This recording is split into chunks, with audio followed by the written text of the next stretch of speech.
Rendevous in Averoigne by Ashton Smith. Gérard de l'Automne was meditating the rhymes of a new ballade in honor of Fleurette as he followed the leaf-erased pathway toward Vionness through the woodland of Averoigne. Since he was on his way to meet Fleurette, who had promised to keep a rendezvous among the oaks and beeches like any peasant girl, Gérard himself made better progress than the ballade. His love was at that stage which, even for a professional troubadour, is more productive of distraction than inspiration, and he was recurrently absorbed in a meditation upon other than merely verbal felicities. The grass and trees had assumed the fresh enamel of a medieval May. The turf was figured with little blossoms of azure and white and yellow, like an ornate broidery. And there was a pebbly stream that murmured beside the way, as if the voices of undines were parleying deliciously beneath its waters. The sun-lulled air was laden with a wafture of youth and romance, and the longing that welled from the heart of Gérard seemed to mingle mystically with the balsams of the wood. Gérard was a trouver whose scant years and many wanderings had brought him a certain renown. After the fashion of his kind, he had roamed from court to court, from chateau to chateau, and he was now the guest of the Comte de la Fresnaye, whose high castle held dominion over half the surrounding forest. Visiting one day that quaint cathedral town, Vionness, which lies so near to the ancient wood of Averoigne, Gérard had seen Fleurette, the daughter of a well-to-do mercer named Guillaume Cochin, and had become more sincerely enamored of her blonde piquancy than was to be expected from one who had been so frequently susceptible in such matters. He had managed to make his feelings known to her, and after a month of billets doux, ballades, and stolen interviews contrived by the help of a complacent waiting woman, she had made this woodland tryst with him in the absence of her father from Vionness. Accompanied by her maid and a manservant, she was to leave the town early that afternoon and meet Gérard under a certain beech tree of enormous age and size. The servants would then withdraw discreetly, and the lovers, to all intents and purposes, would be alone. It was not likely that they would be seen or interrupted, for the gnarled and immemorial wood possessed an ill repute among the peasantry. Somewhere in this wood there was the ruinous and haunted Château des Fausses Flammes, and also there was a double tomb, within which the Sieur Hugh du Malembois and his chatelaine, who were notorious for sorcery in their time, had lain unconsecrated for more than 200 years.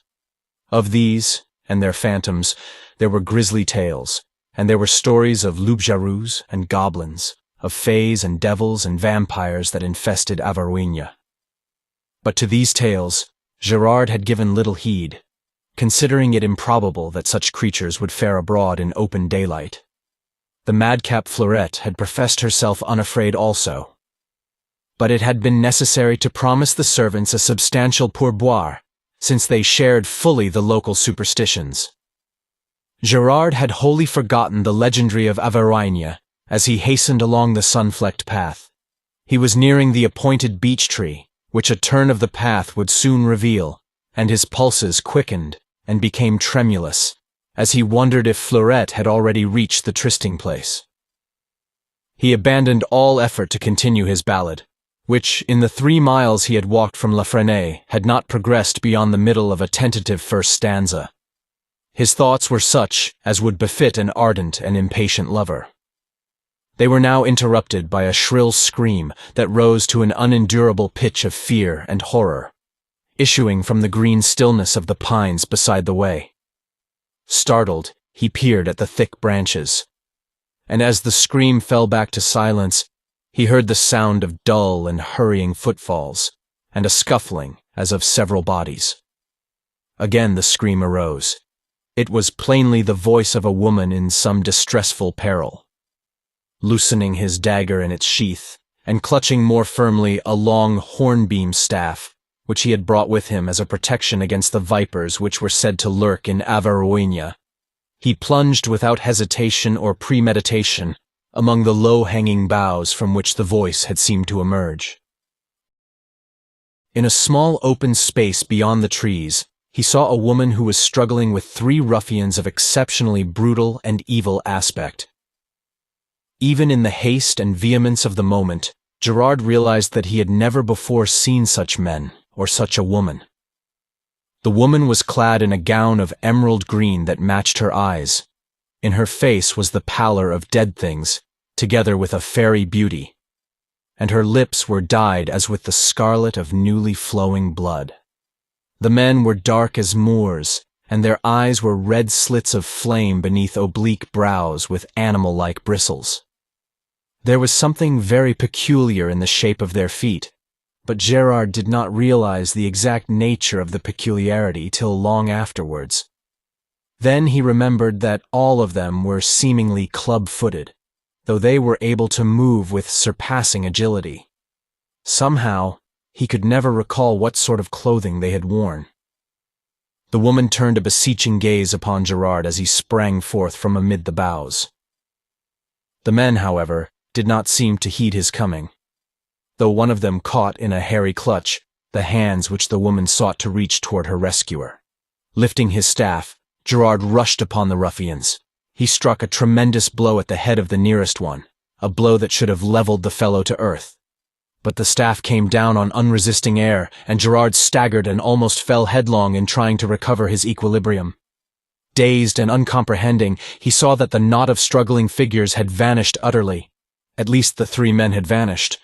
But from the middle branches of a tall pine beyond the open space, the death-white features of the woman smiled upon him for a moment, with faint, inscrutable guile ere they melted among the needles.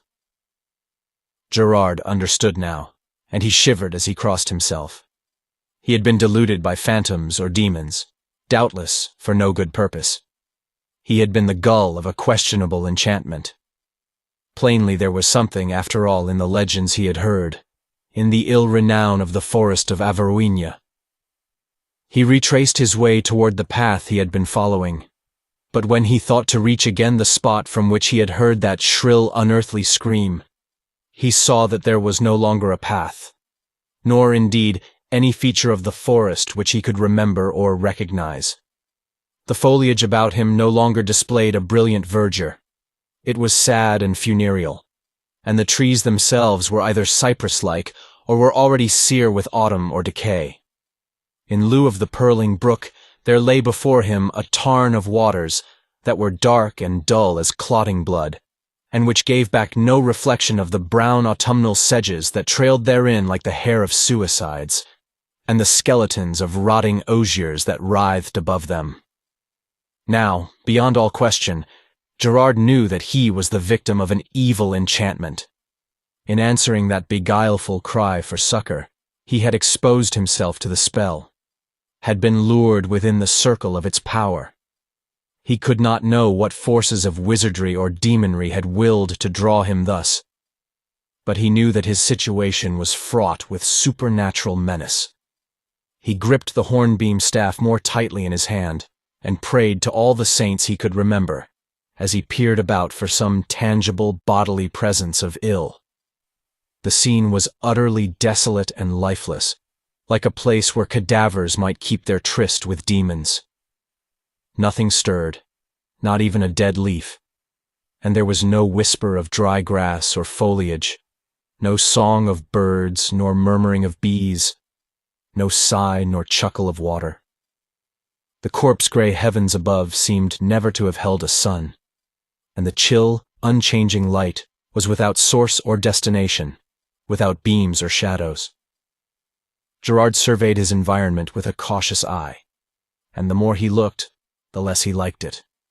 For some new and disagreeable detail was manifest at every glance. There were moving lights in the wood that vanished if he eyed them intently. There were drowned faces in the tarn that came and went like livid bubbles before he could discern their features. And peering across the lake, he wondered why he had not seen the many-turreted castle of hoary stone, whose nearer walls were based in the dead waters. It was so gray and still and vasty that it seemed to have stood for incomputable ages between the stagnant tarn and the equally stagnant heavens. It was ancienter than the world. It was older than the light. It was coeval with fear and darkness, and a horror dwelt upon it and crept unseen but palpable along its bastions. There was no sign of life about the castle, and no banners flew above its turrets or its donjon.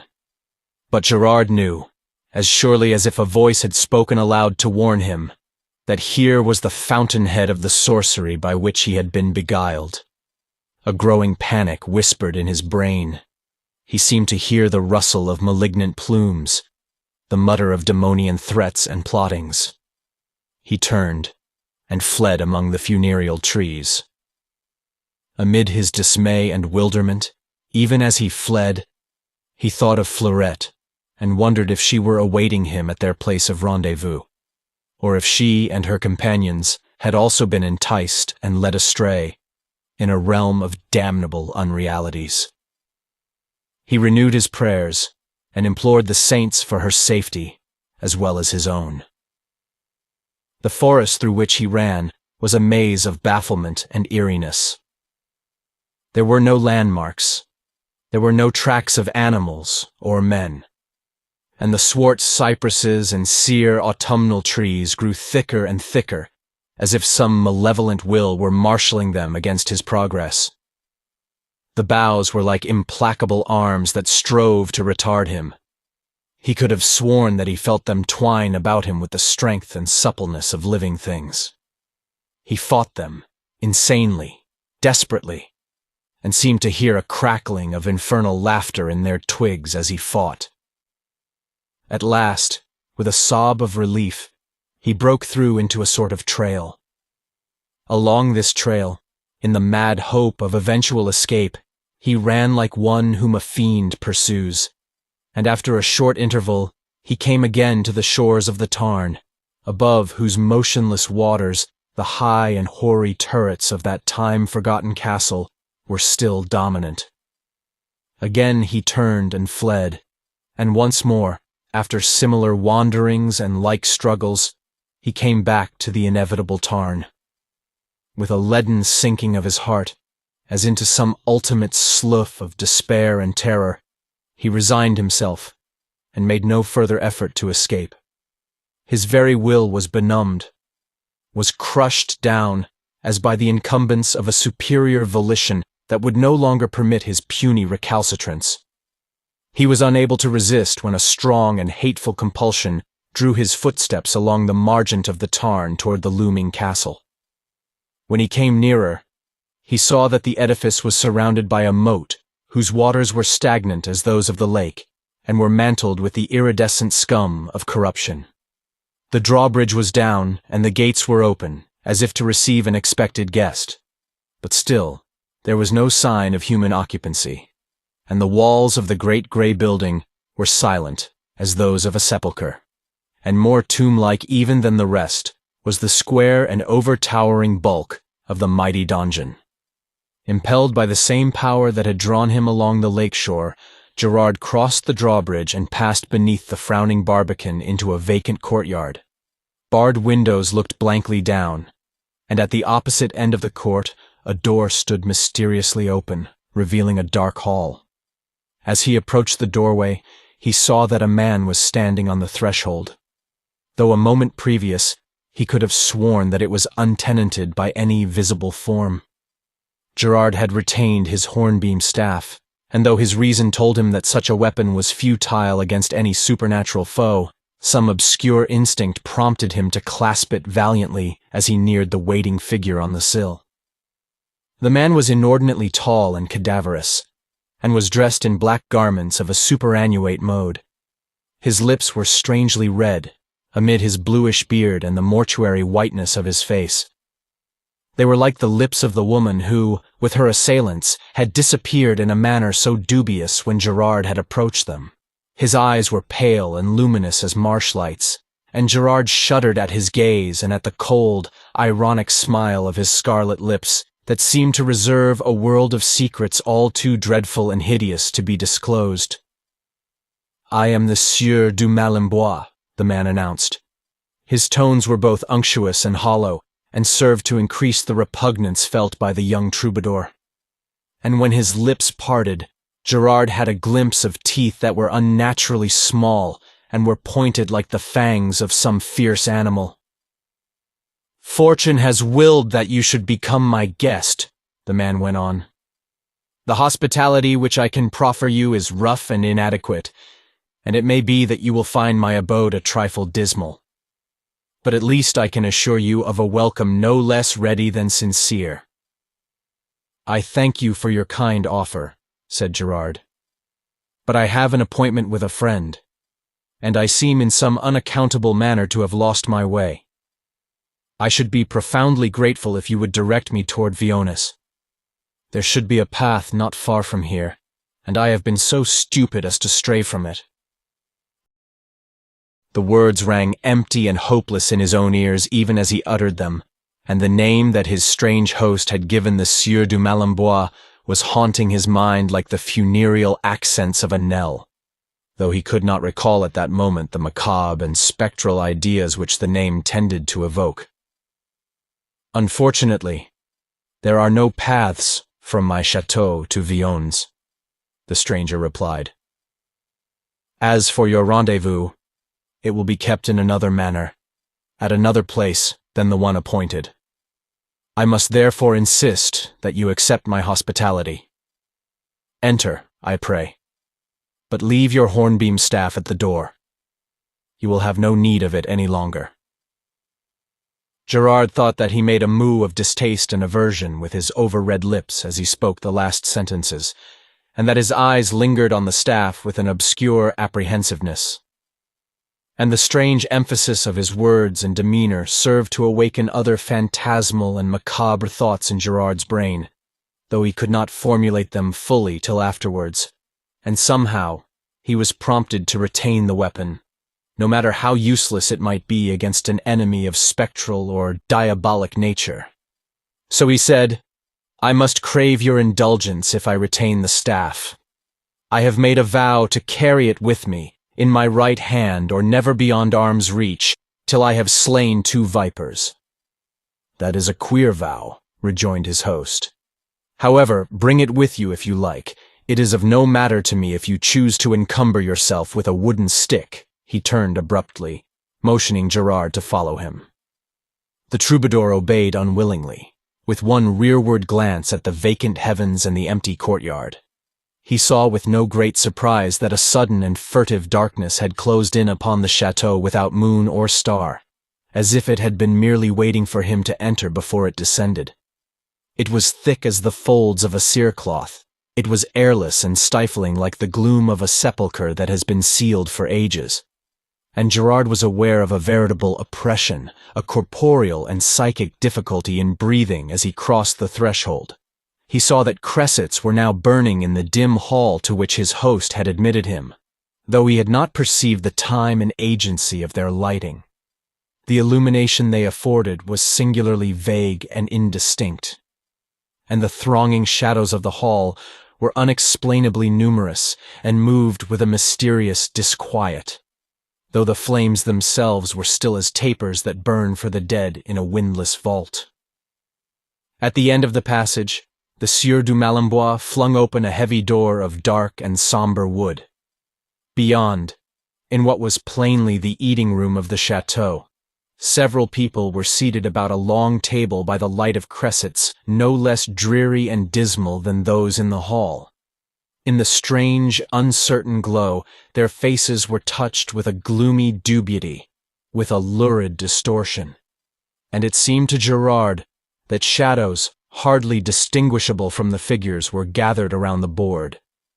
But nevertheless, he recognized the woman in emerald green who had vanished in so doubtful a fashion amid the pines when Gerard answered her call for succor. At one side, looking very pale and forlorn and frightened, was Fleurette Cochin. At the lower end, reserved for retainers and inferiors, there sat the maid and the manservant who had accompanied Fleurette to her rendezvous with Gerard. The Sieur de Malembois turned to the troubadour with a smile of sardonic amusement. "I believe you have already met everyone assembled," he observed. "But you have not yet been formally presented to my wife, Agathe, who is presiding over the board. Agathe, I bring to you Gérard de l'Automne, a young troubadour of much note and merit." The woman nodded slightly, without speaking, and pointed to a chair opposite Fleurette. Gerard seated himself, and the Sieur du Malembois assumed, according to feudal custom, a place at the head of the table beside his wife. Now, for the first time, Gerard noticed that there were servitors who came and went in the room, setting upon the table various wines and viands. The servitors were preternaturally swift and noiseless, and somehow it was very difficult to be sure of their precise features or their costumes. They seemed to walk in an adumbration of sinister, insoluble twilight. But the troubadour was disturbed by a feeling that they resembled the swart, demoniac ruffians who had disappeared together with the woman in green when he approached them. The meal that ensued was a weird and funereal affair. A sense of insuperable constraint, of smothering horror and hideous oppression was upon Gerard. And though he wanted to ask Fleurette 100 questions, and also demand an explanation of sundry matters from his host and hostess, he was totally unable to frame the words or to utter them. He could only look at Fleurette, and read in her eyes a duplication of his own helpless bewilderment and nightmare thraldom. Nothing was said by the Sieur du Malembois and his lady, who were exchanging glances of a secret and baleful intelligence all through the meal. And Fleurette's maid and manservant were obviously paralyzed by terror, like birds beneath the hypnotic gaze of deadly serpents. The foods were rich and of strange savor, and the wines were fabulously old, and seemed to retain in their topaz or violet depths the unextinguished fire of buried centuries. But Gerard and Fleurette could barely touch them, and they saw that the Sieur du Malembois and his lady did not eat or drink at all. The gloom of the chamber deepened. The servitors became more furtive and spectral in their movements. The stifling air was laden with unformulable menace, was constrained by the spell of a black and lethal necromancy. Above the aromas of the rare foods, the bouquets of the antique wines, there crept forth the choking mustiness of hidden vaults and embalmed centurial corruption, together with the ghostly spice of a strange perfume that seemed to emanate from the person of the chatelaine. And now Gerard was remembering many tales from the legendary of Averoigne, which he had heard and disregarded, was recalling the story of a Sieur du Malembois and his lady, the last of the name and the most evil, who had been buried somewhere in this forest hundreds of years ago, and whose tomb was shunned by the peasantry, since they were said to continue their sorceries even in death. He wondered what influence had bedrugged his memory, that he had not recalled it wholly when he had first heard the name, and he was remembering other things and other stories, all of which confirmed his instinctive belief regarding the nature of the people into whose hands he had fallen. Also, he recalled a folklore superstition concerning the use to which a wooden stake can be put, and realized why the Sieur du Malembois had shown a peculiar interest in the hornbeam staff. Gerard had laid the staff beside his chair when he sat down, and he was reassured to find that it had not vanished. Very quietly and unobtrusively, he placed his foot upon it. The uncanny meal came to an end, and the host and his chatelaine arose. "I shall now conduct you to your rooms," said the Sieur du Malembois, including all of his guests in a dark, inscrutable glance. "Each of you can have a separate chamber if you so desire, or Fleurette Cochin and her maid Angelique can remain together, and the manservant Raoul can sleep in the same room with Monsieur Gerard." A preference for the latter procedure was voiced by Fleurette and the troubadour. The thought of uncompanioned solitude in that castle of timeless midnight and nameless mystery was abhorrent to an insupportable degree. The four were now led to their respective chambers, on opposite sides of a hall whose length was but indeterminately revealed by the dismal lights. Fleurette and Gerard bade each other a dismayed and reluctant good night beneath the constraining eye of their host. Their rendezvous was hardly the one which they had thought to keep, and both were overwhelmed by the supernatural situation, amid whose dubious horrors and ineluctable sorceries they had somehow become involved. And no sooner had Gerard left Fleurette than he began to curse himself for a poltroon, because he had not refused to part from her side, and he marveled at the spell of drug-like involition that had bedrowsed all his faculties. It seemed that his will was not his own, but had been thrust down and throttled by an alien power. The room assigned to Gerard and Raoul was furnished with a couch and a great bed whose curtains were of antique fashion and fabric. It was lighted with tapers that had a funereal suggestion in their form, and which burned dully in an air that was stagnant with the mustiness of dead years. "May you sleep soundly," said the Sieur du Malinbois. The smile that accompanied and followed the words was no less unpleasant than the oily and sepulchral tone in which they were uttered. The troubadour and the servant were conscious of profound relief when he went out and closed the leaden-clanging door, and their relief was hardly diminished even when they heard the click of a key in the lock.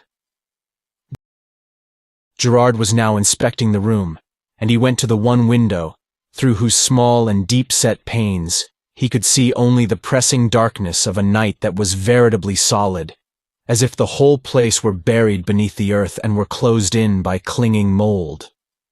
Then, with an access of unsmothered rage at his separation from Fleurette, he ran to the door and hurled himself against it. He beat upon it with his clenched fists, but in vain. Realizing his folly, and desisting at last, he turned to Raoul. "Well, Raoul," he said, "what do you think of all this?" Raoul crossed himself before he answered, and his face had assumed the vizard of a mortal fear. "I think, messire," he finally replied, "that we have all been decoyed by a malefic sorcery, and that you, myself, the demoiselle Fleurette, and the maid Angelique are all in deadly peril of both soul and body."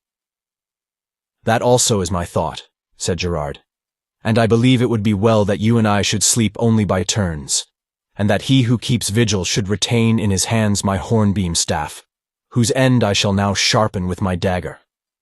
I am sure that you know the manner in which it should be employed if there are any intruders, for if such should come, there would be no doubt as to their character and their intentions. We are in a castle which has no legitimate existence, as the guests of people who have been dead, or supposedly dead, for more than 200 years, and such people, when they stir abroad, are prone to habits which I need not specify."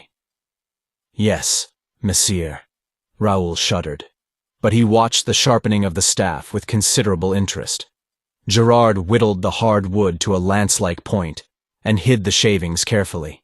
He even carved the outline of a little cross near the middle of the staff, thinking that this might increase its efficacy, or save it from molestation. Then, with the staff in his hand, he sat down upon the bed, where he could survey the litten room from between the curtains. "You can sleep first, Raoul." He indicated the couch which was near the door. The two conversed in a fitful manner for some minutes. After hearing Raoul's tale of how Fleurette, Angelique, and himself had been led astray by the sobbing of a woman amid the pines, and had been unable to retrace their way, the troubadour changed the theme, and henceforth he spoke idly and of matters remote from his real preoccupations, to fight down his torturing concern for the safety of Fleurette.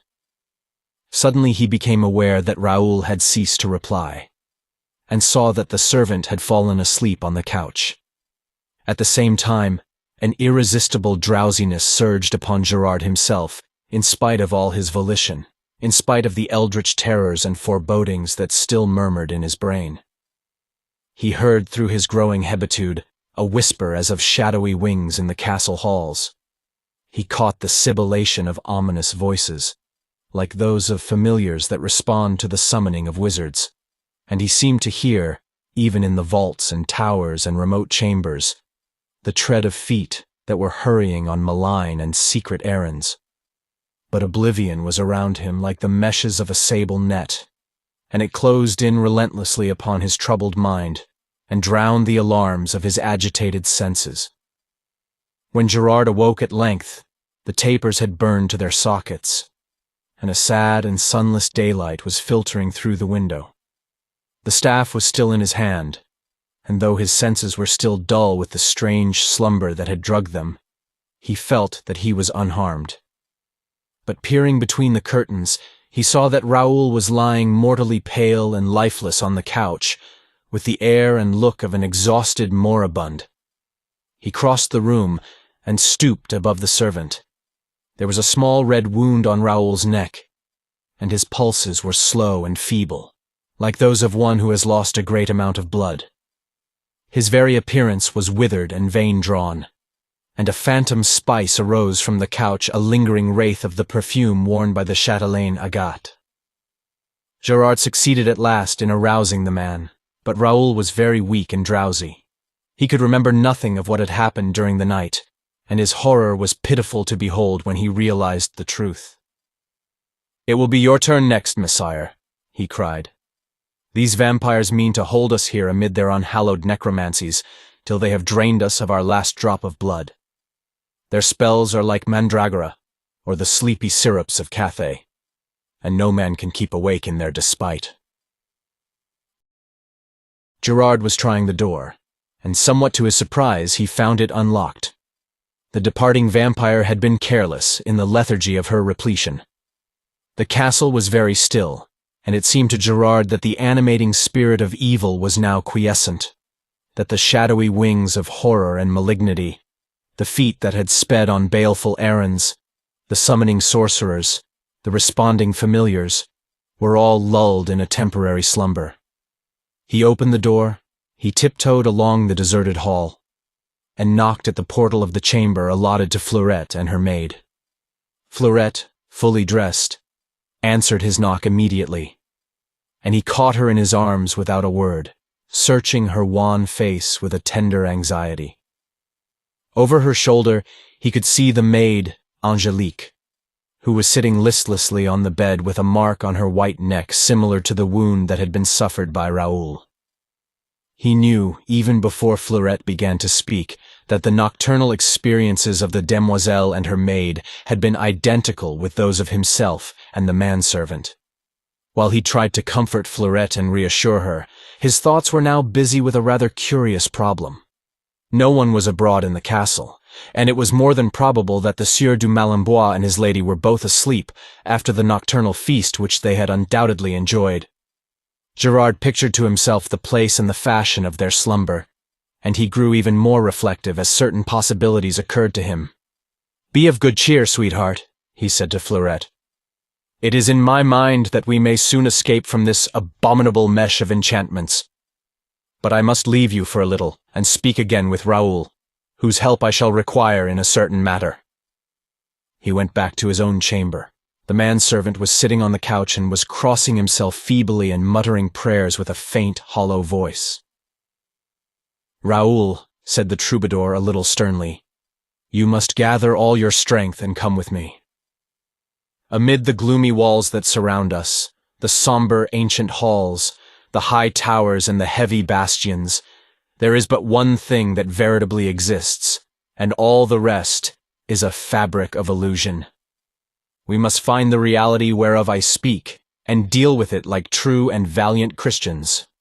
Come, we will now search the castle ere the lord and chatelaine shall awaken from their vampire lethargy." He led the way along the devious corridors with a swiftness that betokened much forethought. He had reconstructed in his mind the hoary pile of battlements and turrets as he had seen them on the previous day, and he felt that the great donjon, being the center and stronghold of the edifice, might well be the place which he sought. With the sharpened staff in his hand, with Raoul lagging bloodlessly at his heels, he passed the doors of many secret rooms, the many windows that gave on the blindness of an inner court, and came at last to the lower story of the donjon keep. It was a large, bare room, entirely built of stone, and illumined only by narrow slits high up in the wall that had been designed for the use of archers. The place was very dim, but Gerard could see the glimmering outlines of an object not ordinarily to be looked for in such a situation, that arose from the middle of the floor. It was a tomb of marble, and stepping nearer, he saw that it was strangely weather-worn and was blotched by lichens of gray and yellow, such as flourish only within access of the sun. The slab that covered it was doubly broad and massive, and would require the full strength of 2 men to lift. Raoul was staring stupidly at the tomb. "What now, messire?" he queried. "You and I, Raoul, are about to intrude upon the bedchamber of our host and hostess." At his direction, Raoul seized one end of the slab, and he himself took the other. With a mighty effort that strained their bones and sinews to the cracking point, they sought to remove it, but the slab hardly stirred.